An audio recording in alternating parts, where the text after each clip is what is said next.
ஓம் நம சிவாய. வணக்கம். நான் ஜோதிடர் மகேஜி பேசுகிறேன்.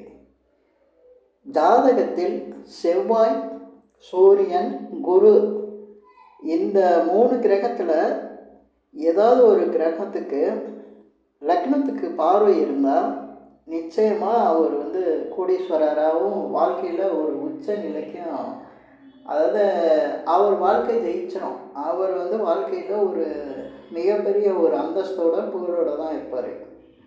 அவருக்கு கோடீஸ்வரர் யோகம் எப்படி வரும் அப்படிங்கிறத இந்த பதிவில் நான் சொல்லியிருக்கேன்.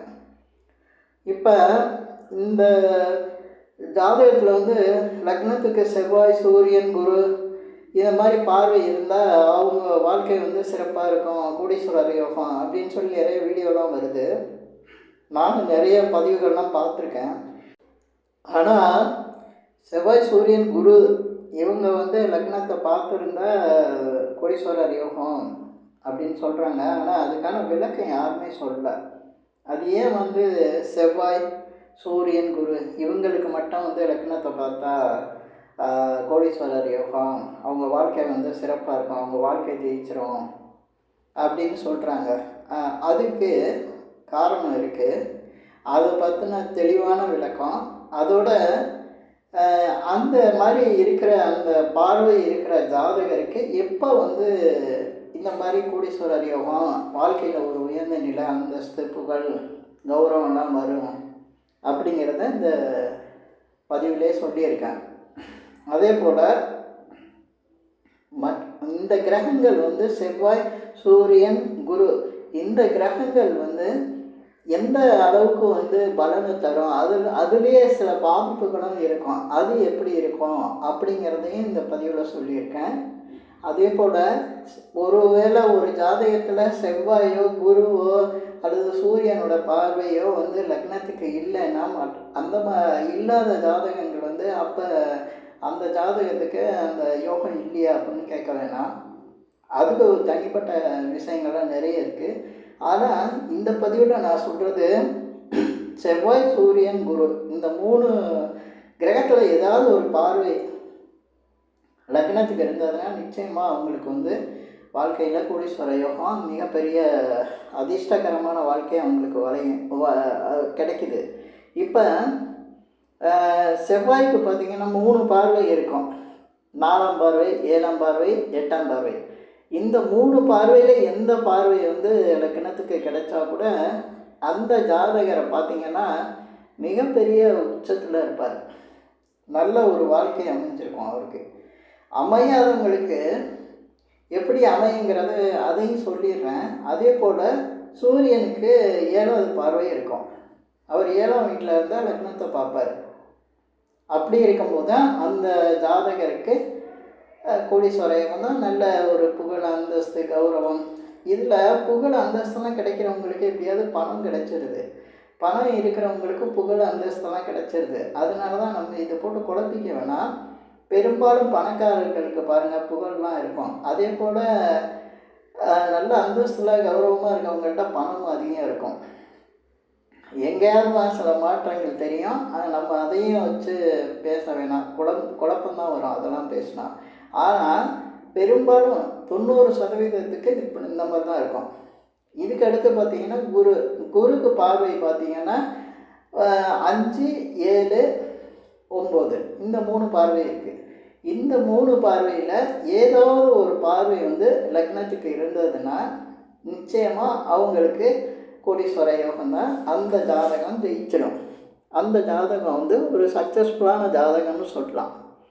இப்போ இந்த செவ்வாய், சூரியன், குரு எதுக்கு நம்ம எடுத்துக்கிறோம், மற்ற கிரகங்கள் எடுத்துக்கிறது இல்லைன்னா, இப்போ அதை தான் யாரும் சொல்கிறதே இல்லை.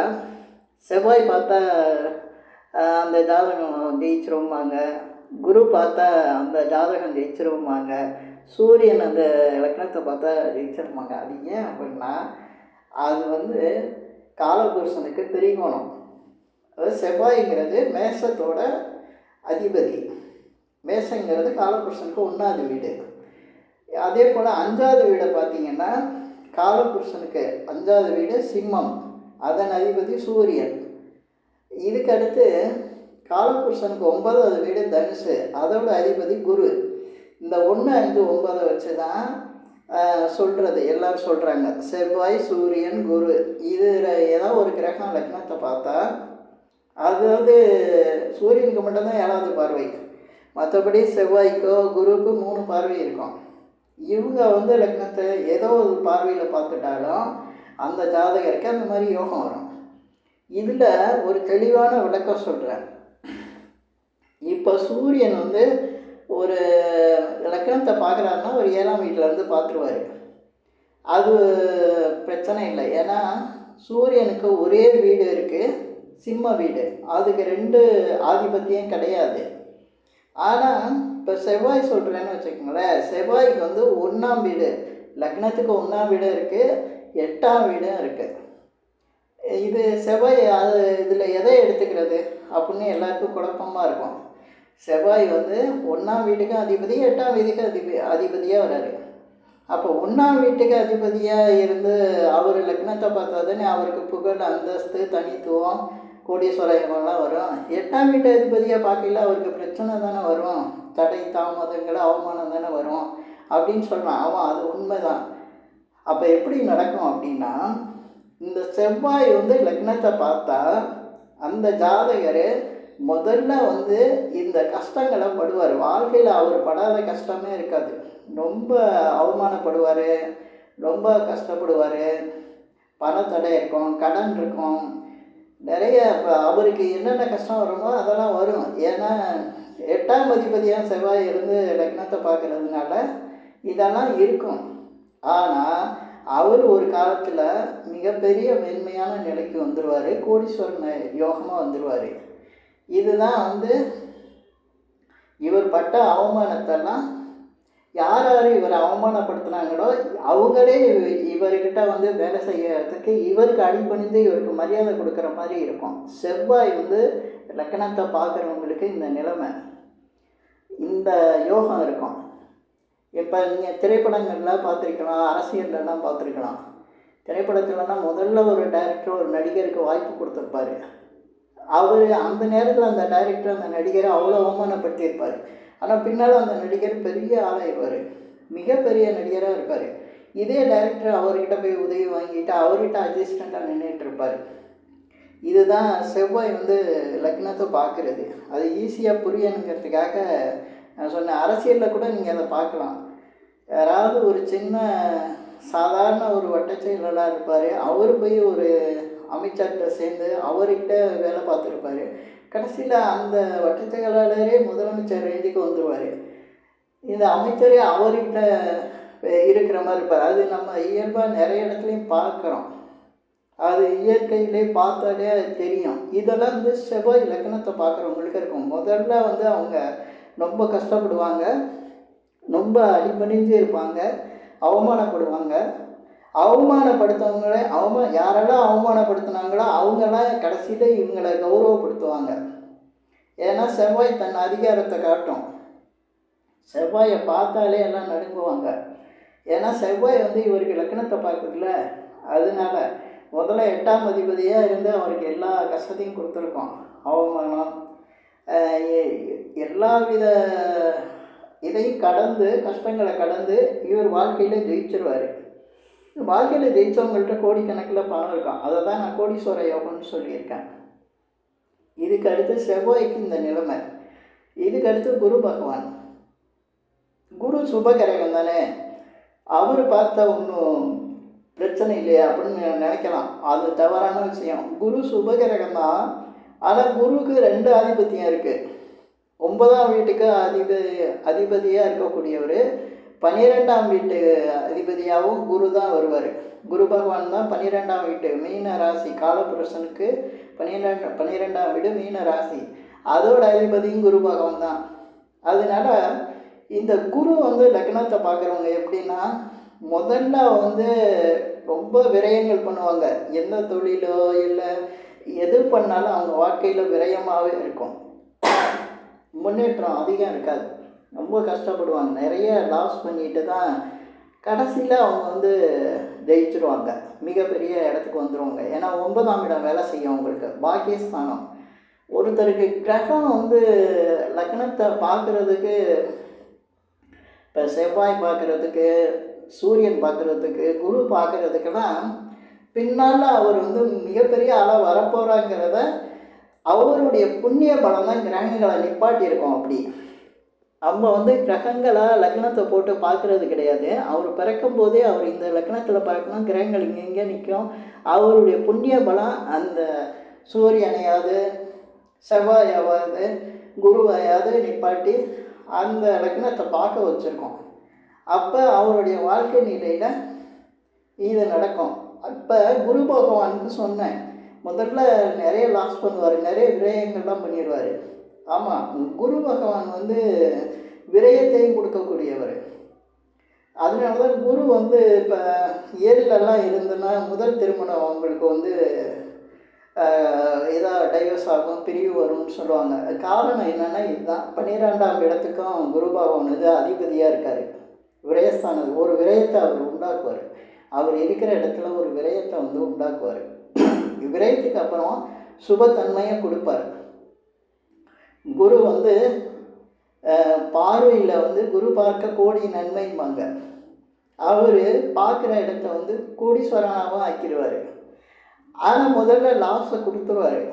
முதல்ல லாஸை கொடுத்து அதுக்கப்புறம் தான் வந்து அவங்க வாழ்க்கையில் பெரிய யோகத்தையும் கொடுப்பார். அதனால் குரு பகவானுடைய பார்வை வந்து ஒரு 5ஆம் பார்வையும் பார்க்கலாம், 7ஆம் பார்வையும் பார்க்கலாம், 9ஆம் பார்வையும் பார்க்கலாம். எந்த பார்வை பார்த்தாலும் குரு பகவானுடைய பார்வை இதுதான். இந்த மாதிரி பார்க்கும்போது நிச்சயமாக அவங்களுக்கு வந்து ஒரு கோடீஸ்வர யோகம் அவங்களுக்கு வந்துடும். இப்போ சரி, இந்த கிரகங்கள்லாம் அமைஞ்சிருச்சு, எப்போ அவர் வாழ்க்கையில் இந்த மாதிரி கோடீஸ்வர யோகம் வரும் அப்படின்னா, இப்போ நம்ம வழக்கமாக சொல்கிறது தான், செவ்வாய் திசை, சூரியன் திசை அல்லது குரு திசை, இந்த 3 திசையில் ஏதாவது ஒரு திசை நடக்கும்போது அவங்களுக்கு அந்த மாதிரி வாழ்க்கையில் வருமா. சில பேருக்கு இந்த திசாவே வராது, ஆனால் லக்னத்தை செவ்வாய் சூரியன் குரு பார்த்துருக்கோம். அப்போ எப்படி நம்ம அதை சொல்ல உறுதிப்படுத்த முடியும் அப்படின்னா, அந்த செவ்வாய் வீட்டில் ஏதாவது ஒரு கிரகம் இருந்து திசை நடந்துச்சுன்னா அந்த கிரகத்தோட திசையில் இவருக்கு திடீர் யோகம் இந்த மாதிரி நடக்க ஆரம்பிச்சிடும். அதே போல் சூரியன் வீட்டில் இருந்து ஒரு கிரகம் திசை நடத்துதுன்னா, சூரிய திசை வரலான்னா கூட சூரியன் வீட்டிலேருந்து ஒரு கிரகம் திசை நடக்குது அப்படின்னா, சூரியன் வந்து லக்னத்தை பார்க்குறதுனால இவருக்கு அந்த மாதிரி யோகம் கிடைக்கும். அதே போல் குரு வீட்டில் இருந்த ஒரு கிரகம் வந்து திசை நடத்துதுன்னா, அங்கே குருவோட பார்வை இருக்கிறதுனால குரு வீட்டில் இருந்து திசை நடத்துகிற கிரகத்தோட பலன் வந்து மிகப்பெரிய அளவுக்கு கோடீஸ்வர யோகத்தை கொடுத்துரும். இது தாங்க மிக தெளிவாக சொல்லியிருக்கேன். இந்த குரு செவ்வாய் சூரியன் பார்வை வந்து லக்னத்துக்கு இருந்தால் அவங்க வந்து கோடீஸ்வர யோகத்தை அடைஞ்சிருவாங்க. அதுவும் எந்த மாதிரி அடைவாங்க, இப்போ செவ்வாய் இருந்தால் கஷ்டம் அவமானம் படாத பாடுபட்டு அதுக்கப்புறம் தான் அவங்க வந்து ஜெயிக்க முடியும்னு சொல்லியிருக்கேன். இதே போல் குரு பார்த்தாலும் அந்த விரயங்களை அவர் பண்ணிட்டு தான் கடைசியில் தான் ஜெயிப்பார்னு சொல்லியிருக்கேன். ஆனால் சூரியன் பார்த்துட்டா, சூரியனோட பார்வை இருக்கும்போது புகழ், அந்தஸ்து, கௌரவம் எல்லாமே கிடைச்சிரும். ஏன்னா அதுக்கு ஒரே வீடு தான், 5ஆம் வீடு மட்டும்தான். அது எந்த கெட்ட ஆதிபத்தியமும் கிடையாது. அதனால் சூரியன் வந்து நிச்சயமாக ஒரு ஜாதகருக்கு நல்ல பலன்களை மட்டும் கொடுப்பார்.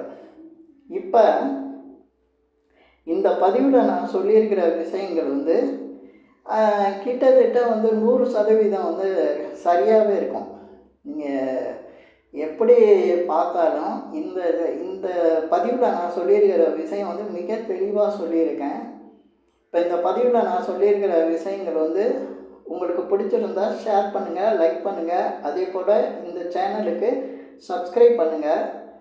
என்கிட்ட ஜாதகம் பார்க்குறவங்க மட்டும் கீழே இருக்க என் நம்பருக்கு கால் பண்ணுங்கள். நன்றி, வணக்கம்.